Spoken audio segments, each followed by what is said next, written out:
Bismillahirrahmanirrahim. Assalamu alaikum. Welcome to our online coaching classes at the platform of Shah Ibn Alam College of Health Sciences, Multan.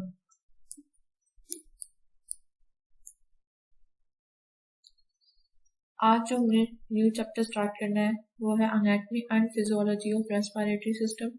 लेकिन आज just हम इसकी anatomy को discuss करेंगे कि respiratory system होता क्या है, जिसे उर्दू में हम निज़ाम तनफ़ुस भी कहते हैं। ठीक है, कि रेस्पिरेटरी सिस्टम होता क्या है, किन किन पार्ट्स पे मुश्तमिल होता है, एक पार्ट्स कैसे एक दूसरे के साथ इंटरकनेक्ट होते हैं ताकि रेस्पिरेशन का प्रोसेस जो है वो परफॉर्म कर सकें। तो निज़ाम तनफ़ुस जिसे हम कहते हैं, देख लेते हैं इसमें क्या क्या हम पढ़ेंगे। आप लोगों ने फिलहाल इसका आज मैं आपको सिर्फ जनरल इंट्रोडक्शन दूंगी, कंसेप्ट क्लियर कराऊंगी कि कैसे कैसे पार्ट्स पड़े होते हैं, एक दूसरे के साथ अटैच होते हैं। और लेक्चर क्लास में आपको शेयर कर दूंगी पिक्स आपकी बुक की जो पढ़ना है। आज आपने बस जस्ट नेम इसे याद करने है, बाकी सारा जनरल इंट्रोडक्शन है। ठीक है, ये कंसेप्ट क्लास में क्लियर कर दीजिएगा। रेस्पिरेटरी सिस्टम यानी कि जिसे हम उर्दू में निज़ाम तनफ़ुस भी कहते हैं। तनफ़ुस को अगर हम इंग्लिश में देखें, सिंपल इंग्लिश में ब्रीदिंग, सांस लेने का अमल जो होता है, ठीक है, ब्रीदिंग का प्रोसेस, तो ये उसकी होती है एनाटॉमी ऑफ रेस्पिरेटरी सिस्टम। फिर क्वेश्चन आता है माइंड में कि इसका मतलब है हम इसको कह सकते हैं anatomy of breathing system. No, हम इसको सिर्फ एनाटॉमी ऑफ रेस्पिरेटरी सिस्टम कहेंगे। ब्रीदिंग सिस्टम क्यों नहीं कहेंगे? क्योंकि हमारा जनरल ये बच्चों का मिसकंसेप्ट बना होता है कि जो रेस्पिरेटरी सिस्टम है वो बस अंदर तनफ़ुस है, सांस अंदर ले जाना और बाहर निकालना। हालांकि ऐसे नहीं होता। जो ये रेस्पिरेटरी सिस्टम है, ये सांस अंदर ले जाना और बाहर निकालना, ये उसका एक स्टेप होता है। ब्रीदिंग इज अ स्टेप और process of respiration but not the complete respiration. मुकम्मल रेस्पिरेशन का प्रोसेस नहीं होता। रेस्पिरेशन का मतलब क्या होता है? सिंपली अगर हम कहें आम जुबान में या उर्दू में, अगर इसे हम ट्रांसलेट कर लें, ब्रेक डाउन ऑफ फूड होती है टू रिलीज द एनर्जी। जो हमारी खुराक होती है, ठीक है, डाइजेस्टिव सिस्टम में हम लोगों ने देखा था डिफरेंट पार्ट्स इन्वॉल्व होते हैं, जो वो क्या करते हैं, खुराक को डाइजेस्ट करते हैं, मतलब हजम करते हैं। लेकिन अब खुराक हजम हो चुकी है, ठीक है, अब हमें और खून में जज्ब भी हो गई, लेकिन हमें खुराक से बेसिकली चाहिए क्या होती है? हमें एनर्जी चाहिए होती है। हमारे सेल्स को खुराक की जरूरत क्यों होती है? क्योंकि हमने उधर से एनर्जी लेनी होती है, ठीक है, जिसम में एब्जॉर्ब हो गई यानी कि जज्ब होगी खुराक। अब उधर से एनर्जी कैसे मिलेगी? ठीक है, तो उसकी जो ब्रेक डाउन होती है ऑक्सीजन की प्रेजेंस में खुराक की, ठीक है, यानी कि तोड़ते हैं ताकि असल जो चीज है, हमें एनर्जी चाहिए, वो मिले। उस प्रोसेस को हम रेस्पिरेशन कहते हैं। ठीक है, सिंपल उर्दू में हम कह सकते हैं कि खुराक की तोड़ फोड़ जो हम करते हैं ताकि उसे एनर्जी मिल सके, उस प्रोसेस को हम रेस्पिरेशन कहते हैं। ठीक है, अब रेस्पिरेशन का सांस लेने से क्या जो है वो ताल्लुक है, कि मैं आपको आगे एक दफा पहले रेस्पिरेटरी सिस्टम होता क्या इसके पार्ट्स पढ़ा देती हूँ ताकि आप लोगों को फिर ये आसानी से समझ आ जाए। और ये भी इस सवाल का जवाब भी आपको वीडियो क्लास में, लेक्चर क्लास में मिल जाएगा कि रेस्पिरेटरी सिस्टम को हम ब्रीदिंग सिस्टम क्यों नहीं कहते हैं, just it called respiratory system. ठीक है, सिंपल अगर देखें तो रेस्पिरेशन को हम कहते हैं break down of food to release energy. Respiration and breathing में क्या प्रोसेस होता है? ब्रीदिंग जो सांस लेने का अमल होता है, उसमें हम क्या कर रहे होते हैं? सांस को अंदर और बाहर लेके जा रहे होते हैं। ठीक है, अंदर ले जाने को कहते हैं इनहेलेशन। इन का मतलब बस अंदर, हिलेशन ले जाना, ठीक है। आउटसाइड जो हम लेकर आते हैं उसको एक्सहिलेशन कहते हैं। ठीक है, मूवमेंट ऑफ गैसेस इनसाइड और आउटसाइड ऑफ द बॉडी। ठीक है, जब गैसेस की मूवमेंट हो रही होती है इनसाइड अंदर की तरफ और बाहर की तरफ, इनकी इनहिलेशन एंड एक्सहिलेशन हो रहा होता है, इस प्रोसेस को हम कहते हैं ब्रीदिंग, सांस लेने का अमल। हवा में बहुत सी गैसेस मौजूद होती हैं, लेकिन जो हमें चाहिए होती है जस्ट कार्बन डाइऑक्साइड को हमें बाहर निकालना होता है और ऑक्सीजन को अंदर लेके जाना होता है। मैंने जो रेस्पिरेशन की हम लोगों ने भी डेफिनेशन पढ़ी है, उसमें जो फूड की ब्रेक डाउन हो रही होती है, ठीक है, वो ऑक्सीजन की मौजूदगी में होती है। ऑक्सीजन चाहिए होती है उसको तोड़ने के लिए। ठीक है, इस वजह से जो हवा से हमें सबसे ज्यादा चाहिए गैस, वो हमें है ऑक्सीजन। ऑक्सीजन को हमने अंदर लेके जाना, और कार्बन डाइऑक्साइड जो है वेस्ट प्रोडक्ट बनता है, उसको हमने बाहर निकालना है, जो कि ब्रेक डाउन का प्रोसेस हो रहा होता है रेस्पिरेशन का। ठीक है, उसको बाहर निकालना है। इस प्रोसेस को कहते हैं ब्रीदिंग, यानी कि सांस लेना, गैसेस का अंदर ले जाना और बाहर जिस्म से निकालना क्या कहलाता है? ब्रीदिंग। ये एक्सचेंज ऑफ गैसेस भी से हम कहते हैं। इनहेलेशन अंदर ले जाना, एक्सहेलेशन बाहर निकालना। ऑक्सीजन को हम अंदर लेके जा रहे होते हैं, कार्बन डाइऑक्साइड को हम बाहर निकाल रहे होते हैं। ठीक है, अब देख लेते हैं कि पार्ट्स कौन कौन से होते हैं रेस्पिरेटरी सिस्टम के। Basically respiratory system consist following parts. सांस लेने के अमल में कहाँ से हम सांस लेना स्टार्ट करते हैं? बेसिकली देखा जाए तो जो हमारा है नाक से और मुंह से। ठीक है, ओरल कैविटी थोड़ी बहुत इन्वॉल्व होती है, बट जो बेसिक पार्ट होता है वो हमारा नोज या नेजल कैविटी होती है। सांस हम किसके जरिए ले रहे होते हैं? नाक से बेसिकली आ रहा होता है, लेकिन थोड़ा सा पोर्शन जो है वो हमारा माउथ पीस में परफॉर्म कर रहा होता है। नोज, फेरिंग्स जो है हमारा गला, ठीक है, जिसमें ट्रेकिया पाया जाता था। इसके बाद लेरिंग्स। लेरिंग्स नेक्स्ट पार्ट होता है, फेरिंग्स से बिल्कुल नीचे पड़ा होता है, हमारी वॉइस प्रोडक्शन कर रहा होता है ये। ठीक है, यानी कि जो हम बोलते हैं, स्पीच जो प्रोडक्शन है वो हमारी कहाँ से होती है? लेरिंग से। ट्रेकिया, वाइंड पाइप जिसे हम हवा की नाली कहते हैं, ब्रोंकाई। ब्रोंकाई आगे डिवाइड होकर ब्रोंकाइओस बनाते हैं और लास्ट में हमारे पास होते हैं लंग्स। ठीक है, रेस्पिरेटरी सिस्टम का बेसिक यूनिट क्या होता है? हमारे पास फुल लंग्स होते हैं। लंग्स, फेफड़े जो होते हैं, सबसे इंपॉर्टेंट पार्ट हमारे रेस्पिरेटरी सिस्टम का होते हैं। ये हमारे पार्ट्स होते हैं जो कि रेस्पिरेटरी सिस्टम में मौजूद होते हैं। कौन कौन से? Nose, pharynx, larynx, trachea, bronchi and lungs. इनको देख लेते हैं कि कैसे मौजूद होते हैं जिस्म में। ठीक है, रेस्पिरेटरी सिस्टम में। फॉर एग्जाम्पल ये ह्यूमन बॉडी है, ठीक है, इसके अंदर का पार्ट है ये वाला हिस्सा जो बिल्कुल नाक से शुरू होता है और यहाँ तक आ रहा होता है। ठीक है, नेजल बोन्स जो पढ़ाई थी आपको, ठीक है, उसमें नेजल कैविटी कहलाता है। ओरल कैविटी जो मुंह का हिस्सा होता है। ठीक है, ये नेजल कैविटी यानी कि नाक से अगर अंदर की तरफ जाते रहे तो पहला सबसे पार्ट जो होता है वो हमारे पास आता है फेरिंग्स। ठीक है, फेरिंग्स हलक या गला जिसे हम कहते हैं। उसमें क्या होते हैं? 2 पाइप्स मैंने बताया था गुजरी होती हैं फेरिंग से। कौन कौन सी? एक इसोफिगस और दूसरी ट्रेकिया गुजरती है। ठीक है, इसोफिगस खुराक की नाली होती है और ट्रेकिया जिसे हम कहते हैं हवा की नाली, एयर पाइप या जिसे हम विंड पाइप भी कहते हैं। ठीक है, जो फेरिंग्स होता है इसके अंदर एपिग्लोटिस मौजूद होता है। एपिग्लोटिस क्या करता है कि जब खुराक आती है तो ये हवा की नाली को कवर कर देता है। ठीक है, अदरवाइज जो है हवा की नाली का जो है ढक्कन वो खुला रहता है, ये हवा की नाली को कवर नहीं करता है, इस वजह से हवा का जो है एक्सचेंज होता रहता है, इजीली आती रहती है। नेक्स्ट है एपिग्लोटिस के बाद जो नेक्स्ट पार्ट आता है वो आता है लेरिंग्स। लेरिंग्स जो होता है हलक के बिल्कुल नीचे वाला हिस्सा होता है। ठीक है, ये वाला पार्ट।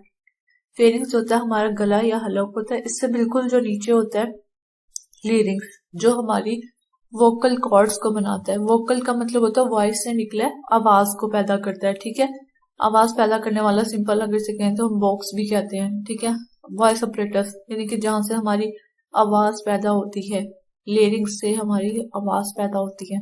इसके बिल्कुल नीचे जो होता है एक ring like pipe like structure होता है, ट्रेकिया।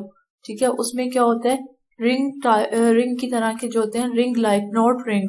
ठीक है, रिंग की स्ट्रक्चर कैसी होती है? रिंग किस शेप की होती है? गोल। ठीक है, सर्कुलर होती है। इसकी जो होती है ना ट्रेकिया पे रिंग लाइक स्ट्रक्चर्स होते हैं, यानी कि सी शेप भी हम कह सकते हैं। मुकम्मल कवर नहीं होते, उसने इसे कवर किया होता है। कार्टिलेज के ये बने हुए होते हैं। ठीक है, कार्टिलेज से बने हुए होते हैं ये सारे के सारे। पूरी ट्रेकिया को इन्होंने कवर किया होता है। इनका बेसिक मकसद क्या होता है कि ट्रेकिया जो है, जो हमारी विंड पाइप है, हवा की नाली, ये कोलैप्स ना हो जाए, यानी कि सुकड़ ना जाए। इसलिए कार्टिलेज क्या होती है? नरम होती है, फोल्डिंग का काम भी कर सकती है। ठीक है, उसको सुकड़ने से बचाने के लिए हवा की नाली को, ताकि सांस लेने का अमल रुके ना, इसलिए ये जो होती है मौजूद होती है हमारी ट्रेकिया में और सपोर्ट करती है ट्रेकिया को ये बेसिकली। ठीक है, जो ये रिंग लाइक स्ट्रक्चर्स होती हैं। नेक्स्ट है इसके बाद जो हमारा आता है ट्रेकिया जो है नीचे जाके आगे फर्दर। ठीक है, यहाँ पे ब्रोंकाई में जो है वो तकसीम हो जाती है। ट्रेकिया के 2 ब्रोंकाई। ब्रोंकाई क्या होते हैं? आगे फर्दर। ठीक है, ब्रोंकाइओल्स में तकसीम हो जाते हैं। ब्रोंकाइओल्स जो होते हैं वो छोटे छोटे जो होती हैं स्ट्रक्चर्स होती हैं, जिनके आगे एयर सैक यानी कि हवा की थैलियां, जिन्हें हम एल्वियोलाई कहते हैं, वो मौजूद होती हैं। देखिए, ये ट्रेकिया है। ट्रेकिया के बाद ये वाला स्ट्रक्चर हम कह सकते हैं कि ब्रोंकाई है। ठीक है, ब्रोंकाई से आगे ये जो छोटे छोटे लाइन्स टाइप स्ट्रक्चर हैं, लाइन की तरह के हैं। ठीक है, ये जो होंगे ब्रोंकायोल्स हो जाएंगे, और ये जो गोल गोल सर्कुलर नजर आ रहे हैं ये एयर सैक्स या जिन्हें हवा की थैलियां हम कहते हैं, यानी कि एल्वियोलाई, वो मौजूद होते हैं। एल्वियोलाई में क्या मौजूद होती हैं? ब्लड वेसल्स, खून की नालियां मौजूद होती हैं। अब हमारा जो डाइजेस्टिव सिस्टम है, पहले इसका ये पार्ट देख लेते हैं, ठीक है।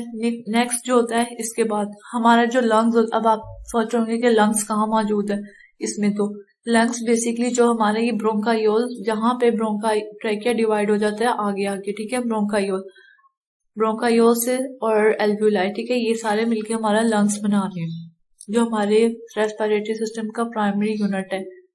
लंग्स के बिल्कुल नीचे ये हमारे पास जो होता है, अगर लंग्स के स्ट्रक्चर को देखें, ठीक है, इसके नीचे जो होता है ये डोम शेप्ड का जो होता है पार्ट, इसे हम डायाफ्राम कहते हैं। डायाफ्राम क्या होता है? बेसिकली जो हमारे सीने का एरिया होता है, थोरैसिक कैविटी, ठीक है। थोरैसिक कैविटी में कौन कौन से पार्ट आते हैं, जो हमारे, मैंने आप लोगों को स्केलेटन सिस्टम के जो वर्टिब्रल कॉलम पढ़ाया था उसमें बताया था कि थोरैसिक कैविटी में हमारा चेस्ट रीजन आता है, स्टर्नम जो हमारी चेस्ट बोन है या ब्रेस्ट बोन जिसे हम कहते हैं, ये आती है। वर्टिब्रल कॉलम आता है, ये वाला सारा पार्ट, और रिब्स वगैरह ये आते हैं, ठीक है। इसका बेसिकली डायफ्राम का ये मकसद होता है कि ये हमारे जो थोरैसिक कैविटी है इसको एब्डोमिनल कैविटी से, यानी कि हम कह सकते हैं कि जो हमारा सीने वाला हिस्सा है उसको नीचे वाला जो हमारा स्टमक है उन वाले हिस्सों से अलग करता है, ठीक है। ये वाला भी बेसिकली मसल की तरह का ही होता है, और इसका बेसिक मकसद भी क्या होता है? कंट्रैक्शन और रिलैक्सेशन। जब ये कंट्रैक्ट और रिलैक्स करता है तो फेफड़ों को, ये जिसके ऊपर बिल्कुल लंग्स मौजूद होते हैं, उनको स्पेस करता है। तो जब स्पेस मिलती है तो फेफड़े जो है सुकड़ते फैलते हैं, जिसकी वजह से हवा जो है अंदर आती है और बाहर जा रही होती है, ठीक है। ये हम फिजियोलॉजी में डिटेल से पढ़ेंगे कि कैसे आती है हवा, और मतलब कैसे कैसे ये फैलता और कैसे सुकड़ते हैं। बाकी ये जो साइड पे स्ट्रक्चर्स नजर आ रहे हैं, ये रिब्स होती हैं, पसलियां, ठीक है, थोड़ी सी साथ में निकली हुई होती हैं। इनके दरमियान में इंटरकोस्टल मसल्स होते हैं, जो इसको वर्टिब्रल कॉलम से पीछे की तरफ जोड़ रहे होते हैं ताकि इनको सहारा मिल सके। और इन पसलियों का और रिब्स का बेसिक मकसद क्या होता है? ये हमारे जो लंग्स होते हैं बहुत डेलिकेट होते हैं, बहुत नाजुक होते हैं, इनकी हिफाजत के लिए अल्लाह ताला ने इनको जो है वो कवर करके रखा हुआ होता है, ठीक है। और एक चीज और है इम्पोर्टेंट, जो ये लंग्स का स्ट्रक्चर होता है, ठीक है, इसमें जो होता है ना, जो लेफ्ट किडनी लेफ्ट जो लंग होता है, ठीक है, उसमें थोड़ा सा इस तरह से कर्व सा होता है। क्यों होता है? क्योंकि यहाँ हार्ट पड़ा होता है, हमारा दिल पड़ा हुआ होता है, ठीक है, जिसकी वजह से थोड़ा सा साइड पे होता है, जबकि राइट जो होता है हमारा वो बिल्कुल ठीक होता है। इसके अलावा इसमें लोब्स भी पाए जा रहे होते हैं, उसको मैं फिर आपको दिखाती हूँ एक और फिगर, उसमें से आपको समझ आ जाएगा कि लोब्स कहाँ मौजूद होते हैं, जो हमारे लंग्स होते हैं उनमें।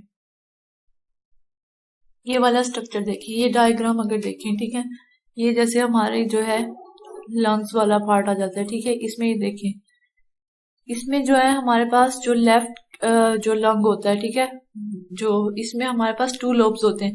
जस्ट आपको एक लाइन यहाँ पे नजर आ रही होगी, लोब्स ये इस तरह से लाइन जो होती है 2 हिस्सों में से डिवाइड कर रहे हैं, ठीक है। लोब 2 होते हैं इस वाले में, जो हमारा लेफ्ट लंग होता है, ठीक है, बायां लंग फेफड़ा, ठीक है। जो दायां होता है उसमें कितने होते हैं? बेसिकली 3 होते हैं, 3 हिस्से बन रहे होते हैं, ठीक है, 2 लाइन्स होती हैं, 1 2 3 लाइन्स डिवाइड होके कितने लोब्स बना रही हैं? 3। एक पार्ट को लोब कहते हैं, ठीक है। जो लेफ्ट लंग है, बायां जो है हमारा फेफड़ा, उसमें 2 जो होते हैं वो लोब्स होते हैं, और जो ये वाला पार्ट है, ठीक है, इसमें राइट वाला पार्ट हमारा राइट लंग होता है, उसमें 3 लोब्स होते हैं। डायफ्राम ये आ गया। अगर हम देखें कि रेस्पिरेशन का प्रोसेस हो कैसे रहा होता है, ठीक है, यानी कि कैसे कैसे जो होती है सारी हवा अंदर आ रही होती है और ऑक्सीजन बाहर जा रही होती है, और खून में जो है वो ऑक्सीजन जा रही होती है। बेसिकली होता है ऐसे, जब हम सांस लेते हैं, ठीक है, नाक के जरिए और मुंह के जरिए हवा जो है नेजल कैविटी और ओरल कैविटी से होती हुई गुजरती है फेरिंक्स में। फेरिंक्स जो है इसमें मौजूद होता है एपिग्लोटिस, जो होता है माइनर होता है, ठीक है। फेरिंक्स और एपिग्लोटिस सिर्फ जो खुराक की नाली होती है उस टाइम कवर करता है, जब उसके ऊपर मौजूद रहता है, ठीक है। हवा की नाली को सिर्फ उस वक्त कवर करता है जब हम खुराक ले रहे होते हैं। नेक्स्ट जो है हवा, जब हम हवा दाखिल करते हैं अपने अंदर, यानी कि सांस को अंदर लेकर जाते हैं, तो नाक और मुंह से होती हुई हवा जो है वो हमारे फेरिंक्स में यानी कि गले में से गुजरती है, ठीक है। यहाँ से लेरिक्स में से जाती है। नेक्स्ट पार्ट जो लेरिक्स होता है, जो कि हमारा वोकल कॉर्ड होता है, जहां से हमारी आवाज पैदा होती है, यहाँ से गुजर के ट्रेकिया, ठीक है, ट्रेकिया में जाती है। ट्रेकिया जो होती है ये वाले रिंग लाइक स्ट्रक्चर्स कार्टिलेज से बनी हुई होती है, ठीक है, जिसे हवा की नाली कहते हैं। यहाँ पे आके ये हो जाती है, तो इसके आगे इसोफिगस पड़ी होती है, वैसे पीछे जो होती है वो ट्रेकिया मौजूद होती है, ठीक है। ये कार्टिलेज से बनी होती है और ये इसे कोलैप्स होने से बचाती है, इसलिए इसका स्ट्रक्चर ऐसे होते हैं, ठीक है। तो ये आगे कन्वर्ट होके ब्रोंकिया, जो ट्रेकिया है वो आगे ब्रोंकियोस में ब्रोंकिया में आ जाती है। ब्रोंकिया जो होते हैं वो आगे ये छोटी छोटी साख्तें बनाते हैं, जिन्हें हम ब्रोंकियोस कहते हैं। ब्रोंकियोस के आगे ये जो इस तरह के पार्ट्स हैं, ठीक है, जैसे आपको प्रीवियस डायग्राम में दिखाया था, जो गोल स्ट्रक्चर्स होती हैं सपोज, ठीक है, इस तरह के जो इनके बिल्कुल एंड्स हैं, सिरे हैं, ठीक है, ये एल्विलाई कहलाती हैं, जिन्हें हम कहते हैं एयर सैक या हवा की थैलियां, ठीक है। ये क्या करती हैं, खून में जाके, ये इनमें ब्लड कैपिलरीज होती हैं, खून की नालियां होती हैं, ठीक है, एल्विलाई में। एल्विलाई क्या करती हैं, जैसे ही हम यहाँ से लेते हैं नाक के जरिए सांस, तो हवा जो है फेरिंग्स और लेरिंग्स से होती हुई ट्रेकिया में आती है, ट्रेकिया से गुजर के ब्रोंकियाई में आती है। ब्रोंकियाई जो है वो डिवाइड होके हमारे पास ब्रोंकियोल्स में बनाते हैं। ब्रोंकियोल्स क्या होते हैं, पूरे लंग्स में फैले हुए होते हैं, ठीक है, लेफ्ट एंड राइट में सेपरेट सेपरेट, दाएं और बाएं फेफड़े में भी फैले हुए होते हैं। ये आगे एल्वियोलाई तक हवा को पहुंचा रहे होते हैं। एल्वियोलाई जो होती है, यहाँ जाके हवा जमा हो जाती है, इकट्ठी हो जाती है, ठीक है। क्या होता है, एल्वियोलाई में खून की जो होती है वो ब्लड वेसल्स होती हैं, डायरेक्ट एल्वियोलाई का कनेक्शन ब्लड के साथ होता है। यहाँ पे क्या करती है एल्वियोलाई, ऑक्सीजन जो हम अंदर लेकर आ रहे हैं, ठीक है, एल्वियोलाई उस ऑक्सीजन को खून में मिला देती है, ठीक है। अब ये फेफड़ों के पास, फेफड़ों ने ऑक्सीजन दे दी है खून को, ठीक है। खून को कौन पंप करता है, हमारा हार्ट पंप करता है, ठीक है। जब ऑक्सीजन खून में आ जाती है तो उसके बाद दिल से होती हुई जिस्म के बाकी हिस्सों में चली जाती है, ठीक है। इस तरह से वर्किंग हो रही होती है। अब इसकी डिवीजन देख लेते हैं कि रेस्पिरेटरी सिस्टम को हम किन किन पार्ट्स में डिवाइड करते हैं और कौन कौन से हैं। Respiratory system is divided into two parts, upper respiratory tract and lower respiratory tract. ऊपर वाला रेस्पिरेटरी ट्रैक्ट एंड लोअर वाला, ठीक है, नीचे वाला, नीचे वाला जो होता है हिस्सा। अब अपर वाला क्या होता है, ठीक है, पहले अपर रेस्पिरेटरी ट्रैक्ट को हम देख लेते हैं। The upper respiratory tract is consist of the nose, pharynx and associated structure. जो ऊपर वाला रेस्पिरेटरी ट्रैक होता है वो मुश्तमिल होता है नाक पे, फेरिंग्स गला, और एसोसिएटेड इनके साथ जो उसके स्ट्रक्चर्स होते हैं उनको कहते हैं, ठीक है। एपिग्लोटस टाइप हो गया, ये सारे इसमें अपर रेस्पिरेटरी ट्रैक में आएंगे। इनके ऊपर वाला जो रेस्पिरेशन का हिस्सा है, नोज एंड नेजल कैविटी हो गई, ओरल कैविटी, ये सारे अपर रेस्पिरेटरी ट्रैक में आते हैं। लोअर रेस्पिरेटरी ट्रैक अगर हम देखते हैं तो lower respiratory tract is consisting of larynx, voice box जिसे हम कहते हैं, ठीक है, ट्रेकिया, विंड पाइप या एयर पाइप जिसे कहते हैं, ब्रोंकियाई, ब्रोंकाइओस एंड लंग्स जो बनाते हैं एल्वियोलाई, ठीक है, इन पे कंसिस्ट करते हैं। हम क्यों डिवाइड करते हैं रेस्पिरेटरी ट्रैक को अपर एंड लोअर में, क्योंकि रेस्पिरेटरी ट्रैक जो होता है हमारा सांस लेने का, हवा क्योंकि अंदर जा रही होती है, बहुत ज्यादा बीमारियां इससे हो सकती हैं। इस वजह से अपनी आसानी के लिए, ताकि डिजीजेस को डायग्नोज करना आसान हो, हम रेस्पिरेटरी सिस्टम को इन टू पार्ट्स में डिवाइड करते हैं, अपर एंड लोअर में, ठीक है। इसलिए इनकी डिजीजेस भी जो होती हैं ऐसे कहते हैं कि upper respiratory diseases and lower respiratory diseases, जो कि इन पार्ट से रिलेट करती है। नेक्स्ट है हमारे पास ये डायग्राम आप लोगों को समझ आ गई होगी, ठीक है। अपर रेस्पिरेटरी ट्रैक में कौन कौन से पार्ट आते हैं, यानी कि हमारे पास नोज आ जाएगा, फेरिंग्स आ जाएगा, और एसोसिएटेड स्ट्रक्चर जो है उसमें हमारे पास जैसे ओरल कैविटी है, एपिग्लोटिस टाइप है, ठीक है। लेरिक्स जो है वो, लेरिक्स जो होता है इसका कुछ पार्ट जो होता है वो अपर में आता है और कुछ जो है वो लोअर पार्ट में आता है, लोअर रेस्पिरेटरी ट्रैक में आता है। आगे अगर हम लोअर में स्पेसिफिक देखें तो हमारे पास ट्रेकिया, ब्रोंकाई, ब्रोंकाइओल्स एंड एल्वियोलाई, ये आते हैं पार्ट्स, ठीक है। बेसिकली प्राइमरी यूनिट हमारा रेस्पिरेटरी सिस्टम का लंग्स होता है, डायाफ्राम जो होता है वो सपोर्ट कर रहा होता है, ठीक है, और ये सेपरेशन करता है थोरैसिक कैविटी की एंड एब्डोमिनल कैविटी की। नेक्स्ट है हमारे पास, ठीक है, फंक्शनली अगर हम देखें काम करने के लिहाज से, तो अपर एंड लोअर रेस्पिरेटरी ट्रैक को हम conduction zone and respiratory zone में डिवाइड करते हैं, ठीक है। कंडक्ट का मतलब होता है भेजना, कंडक्शन जोन यानी कि जो भेजता है, बेसिकली जो हमारा अपर रेस्पिरेटरी ट्रैक है, अगर हम देखें नाक से लेके ब्रोंकायोस तक सिर्फ ऑक्सीजन को लेके जाया जा रहा है, ठीक है, लेकिन और बाहर ले जाया जा रहा है कार्बन डाइऑक्साइड को, ठीक है, लेकिन इसमें कोई रेस्पिरेशन का प्रोसेस नहीं हो रहा, ब्लड में एक्सचेंज नहीं हो रहा, तो इसको कंडक्शन जोन कहते हैं, ठीक है, यानी कि जो लेके जाता है। इसका काम क्या होता है, बेसिकली फिल्टर करना होता है, गर्म करना होता है हवा को, और नरम गीला करता है हवा को, ताकि इजीली जो है फ्रिक्शन ना हो सके, रगड़ ना खाए, और लंग्स तक इजीली, फेफड़ों तक हवा पहुंच जाए, ठीक है, ऑक्सीजन ताकि हमारे इजीली पहुंच जाए।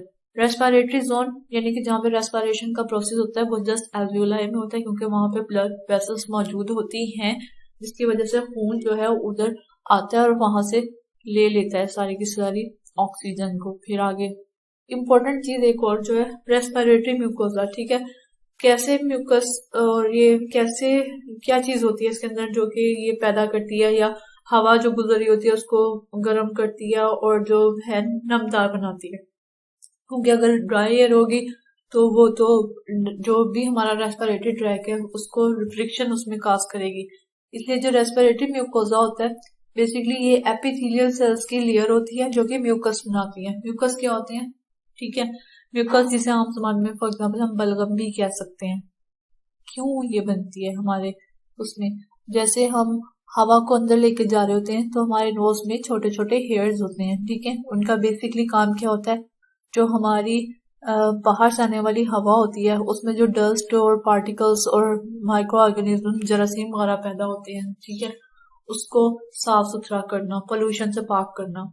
जैसे ही नाक से हवा गुजरती है तो जो डस्ट है वो तो यहाँ पे नाक में हमारे नोज में कलेक्ट हो जाती है, ठीक है, जमा हो जाती है डस्ट, जो आगे है साफ हवा भेजी जाती है, लेकिन कुछ जो बैक्टीरियाज होते हैं या माइक्रो ऑर्गेनिजम्स होते हैं, ठीक है, जरासीम वगैरह होते हैं, वो आगे जब चले जाते हैं, या कुछ और बड़े पार्टिकल्स, ठीक है, जैसे डस्ट पार्टिकल्स हो गए कुछ, वो तो इकट्ठे हो जाते हैं, तो जो अंदर चले जाते हैं ना, तो आगे हमारा जो ये रेस्पिरेटरी सिस्टम खत्म होता है जहां से, ठीक है, इसमें सीलिया टाइप के स्ट्रक्चर होते हैं जो अपर रेस्पिरेटरी ट्रैक है इसमें, ठीक है, सीलिया वो क्या करते हैं, म्यूकस पैदा करते हैं, जो यानी कि ऐसे पार्टिकल्स जो ऊपर से बच जाते हैं फिल्टर होने से, अंदर दाखिल हो जाते हैं, उनको रोक लेते हैं, उनको रोक के क्या बनाते हैं, म्यूकस बना देते हैं।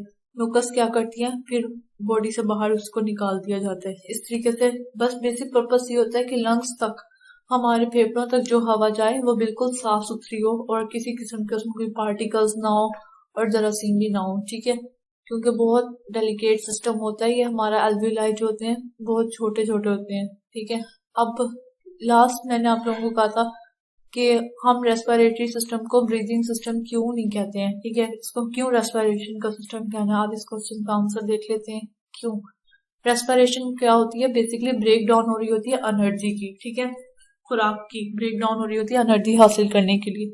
3 बेसिकली स्टेजेस होती हैं, एक्सटर्नल, इंटरनल और सेलुलर, ठीक है।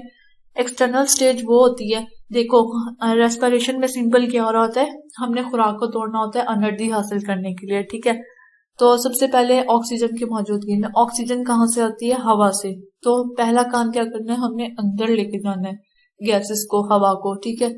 तो वो प्रोसेस जो होता है अंदर ले जाने वाला एक्सटर्नल रेस्पिरेशन कहलाता है, जिसमें हम क्या करते हैं, फ्रॉम इनहेल टू एल्वियोलाई, ठीक है, यानी कि नाक से लेके एल्वियोलाई तक का सफर जो होता है हवा का, ठीक है, या ऑक्सीजन के जाने का, वो एक्सटर्नल रेस्पिरेशन कहला रहा होता है। ये इसकी स्टेजेस होती हैं। नेक्स्ट स्टेप क्या होता है, अब हवा अंदर चली गई है हमारी, ठीक है, नाक से ट्रेवल करती हुई एल्वियोलाई तक चली गई है, तो उसके बाद नेक्स्ट प्रोसेस जो होता है वो इंटरनल रेस्पिरेशन का होता है। इसमें क्या होती है, इसमें अब एल्वियोलाई से ऑक्सीजन ने टिश्यूज में जाना होता है। एल्वियोलाई में ब्लड वेसल्स होती हैं, खून की नालियां, ठीक है, वो क्या करती हैं, टिश्यूज में जाके ऑक्सीजन को ट्रांसफर करती हैं, ठीक है। अब ऑक्सीजन जो है वो हवा से कहाँ आ गई है, हमारा जो रेस्पिरेटरी सिस्टम है, रेस्पिरेटरी ट्रैक है, उससे गुजरती हुई आ गई है हमारे टिश्यूज के पास, ठीक है। टिश्यूज ने एनर्जी को यूज करना है, ठीक है।